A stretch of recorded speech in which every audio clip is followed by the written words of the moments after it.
Olá, fatecanos, pessoal de Mauá, logística, primeiro semestre. Um prazer enorme estar falando com vocês. Em primeiro lugar, parabéns pela aprovação no concurso aí no vestibular da FATEC. Sei que não foi fácil, então fiquem felizes e aproveitem a jornada, tá? Eu sou Rafael Frade, tá? Hoje ocupo o cargo de Engagement Manager na Pierce Consulting Technology, a consultoria que mais cresce na América Latina. E a convite da professora Gisele Prado, venho conversar um pouco com vocês a respeito da minha experiência logística, minha experiência profissional e como que a minha formação acadêmica acabou me ajudando e trazer uns insights para vocês aqui, umas ideias a respeito do mercado de logística e dar um pouco mais de materialidade a respeito do que vocês vão ver para frente, tá? Falando da parte acadêmica, pessoal, como eu mencionei, em 2011 eu me formei lá na faculdade de logística, lá na Baixada Santista. Em 2012, então, eu fiz minha primeira extensão pós-graduada na University of La Verne, na Califórnia, nos Estados Unidos, em gerenciamento de projetos, tá? Em 2015, então, eu me formei na minha primeira pós-graduação na FIA Business School, em gestão de vendas e negociação. E em 2019, eu me formei em logística empresarial, minha segunda pós-graduação, na Escola Politécnica da Universidade de São Paulo, a Escola de Engenharia da USP, tá? Por fim, em 2023, eu me formei na minha terceira pós-graduação em Logistics and Supply Chain no MIT, o Instituto de Tecnologia de Massachusetts, nos Estados Unidos, universidade bastante renomada, localizada em Cambridge, nos Estados Unidos, tá? Então, essa é a minha parte acadêmica, tá? Muito ligado com essa parte acadêmica, pessoal, vem uma outra parte super relevante, tá? Que é a parte de idiomas. Então, gostaria de destacar aqui, principalmente na nossa área, nosso ramo, logística, é muito relevante que vocês tenham minimamente o inglês avançado para que vocês consigam ocupar os melhores cargos disponíveis aí, tá? Então, dediquem muito tempo, se esforcem muito quanto a isso para que vocês consigam surfar essa onda. O mercado tem muitas vagas abertas, muitas vagas muito boas, mas tem poucos profissionais capacitados para poderem assumir essas vagas que estão disponíveis, tá? Então, minimamente o inglês, é claro que quem tiver conhecimento de mais idiomas, ótimo. Eu tenho oportunidade aí de falar inglês, francês e espanhol, além, obviamente, do português. Então, eu dediquei um pouco mais de tempo e acredito que isso também tenha sido um diferencial na minha vida profissional, tá? Profissionalmente falando, pessoal, então trabalhei em grandes companhias nacionais, em grandes companhias multinacionais, trabalhei em companhias estadunidenses, em companhias alemãs, fiz projetos aí, desde projeto automotivo, projeto de varejo, projeto de consumo, indústria farmacêutica, então desde Porsche, BMW, Mercedes até Sanofi, Johnson & Johnson, então assim, diversos segmentos eu tive a oportunidade de trabalhar. E quando eu falo de um projeto logístico, eu acho que vocês devem estar pensando o que eu pensaria se estivesse no lugar de vocês, né? O que é um projeto logístico? Do que essa pessoa está falando? Então, deixa eu dar um exemplo. Eu também fui responsável por desenhar um projeto para o Mercado Livre lá atrás, se eu não me engano, em 2019, 2020. E aí eu vou dar um pouco do contexto para vocês, tá? Quando vocês compram alguma coisa online, esse pedido cai em algum lugar que normalmente é um centro de distribuição, pensando no Mercado Livre, tá? Então, lá no Mercado Livre, é necessário entender quantos pedidos eles querem atender para poder dimensionar o tamanho da área, quais são os equipamentos que eles vão utilizar, quantidade de pessoas necessárias para dar vazão à quantidade de pedidos que eles vão atender, todos os equipamentos, então insumos operacionais como etiqueta, sacolinha, assim por diante, e aí pensar também até nessa perna de transporte, né? Ora, se eu vou atender um número determinado de pedidos, eu preciso de uma quantidade determinada de veículos para poder dar vazão a tudo isso. Existe uma pessoa ou uma equipe responsável por dimensionar e pensar tudo isso. Mas além de dimensionar e pensar, essa pessoa também é responsável por desenhar todos os processos e fluxos dentro desse armazém.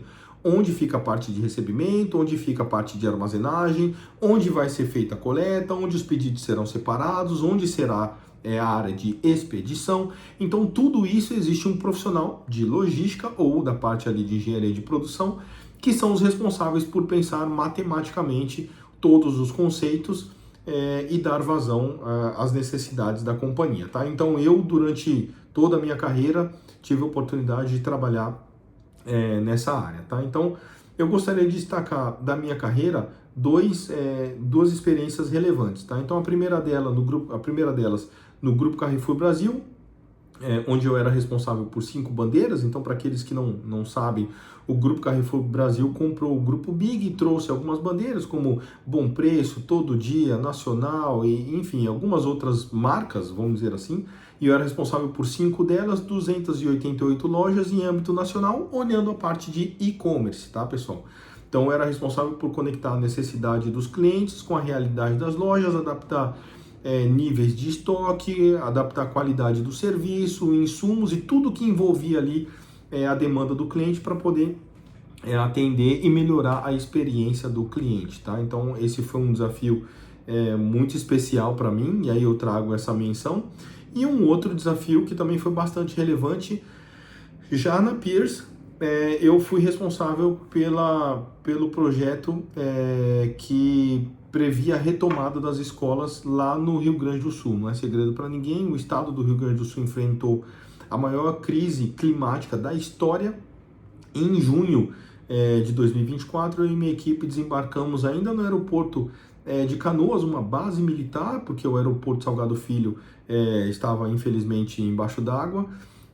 E aí depois o desembarque de fato era feito num shopping em Canoas, só para vocês terem noção, dimensão, né, da dificuldade encontrada ali. E quando eu e minha equipe chegamos, o objetivo era entender a necessidade do Estado olhando para as escolas estaduais, tá? Então, o que está acontecendo com a situação atual e como é que a gente pode ajudar? Depois de muito trabalho em parceria com a própria secretária do Estado, secretária adjunta e todos os subsecretários ali da Secretaria de Educação, nós identificamos 118 escolas sem aulas, tá?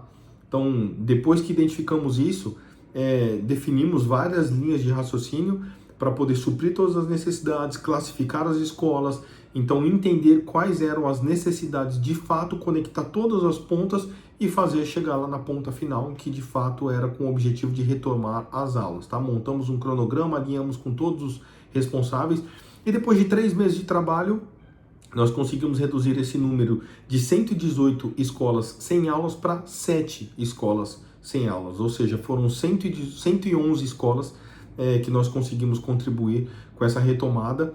Um projeto aí mais voltado de logística de ações humanitárias, como eu falei, conectado com a parte da Secretaria de Educação. É um projeto que me deu muito senso de propósito e muita alegria de ser responsável, tá? Quem quiser dar uma olhada, inclusive no meu LinkedIn, Rafael Frade, Rafael com PH, tá? Vocês vão encontrar um depoimento da secretária do Estado com relação a esse grande projeto que eu tive a sorte de conduzir, tá, pessoal? Então, o que eu queria falar para vocês, logística está em tudo que vocês veem, absolutamente tudo, tá? Desde um supermercado, dimensionamento desse supermercado, passando por uma padaria, um açougue, posto de gasolina, hotéis, hospitais, parte de transporte, seja rodoviário, ferroviário, seja marítimo, tudo que vocês veem tem logística envolvida, desde um aniversário até um casamento. Logisticamente falando, existe uma certa complexidade. O que muda? Mudam os níveis de complexidade. Mas, se vocês levarem o curso a sério, como eu tenho certeza de que levarão, aprenderão a pensar de maneira processual, aprenderão a pensar de maneira estruturada e estarão prontos a enfrentar quaisquer problemas que encontrem no dia a dia, trazendo até para o caso concreto, como esse caso que eu trouxe para vocês do Rio Grande do Sul. Pessoal, levem com muita seriedade e tenham em mente que esse é o primeiro passo da jornada que vocês estão dando. Essa é uma jornada que ela não é uma corrida de 100 metros, tá? Me arrisco a dizer que ela não é nem uma maratona, ela é uma ultramaratona. Lá no fim da jornada, bem mais para frente, vocês vão encontrar oportunidades incríveis, mas acreditem em vocês, acreditem nessas oportunidades e corram em direção a essas oportunidades, porque elas estão lá esperando e por vezes não tem pessoas que têm a capacidade técnica de assumir. E vocês tenham certeza disso. Estão no melhor lugar para aprender logística, com os melhores professores, com a melhor estrutura. E assim, eu estive aí no lugar em que vocês estão há alguns anos atrás. Eu não tinha nada diferente de vocês, pessoal, era exatamente igual. O único ponto que eu gosto de acreditar era a minha determinação. Então, eu não aceitava o mínimo, sempre mirava no máximo. Façam o mesmo, exijam muito de vocês, porque o mercado vai exigir, e eu tenho certeza de que vai encontrar profissionais muito bem preparados e capacitados, tá? O futuro está na mão de vocês. Eu brinco com a minha equipe, eu sou o presente, já daqui a pouco virando o passado, né? Vocês são o futuro. Então se preparem, que eu tenho certeza que o futuro será incrível, tá? Professora Gisele, muito obrigado pela oportunidade, tá? Foi um prazer conversar com os alunos do primeiro ano de Logística da Mauá. Contem comigo, me procurem no LinkedIn, me mandem mensagem, vai ser um prazer responder. Aqueles que morarem em São Paulo, de repente a gente até marca um café, será um prazer. Bons estudos, boa sorte, seriedade, foco e disciplina é uma receita que não tem como dar errado, tá bom, gente? Um abraço, até mais.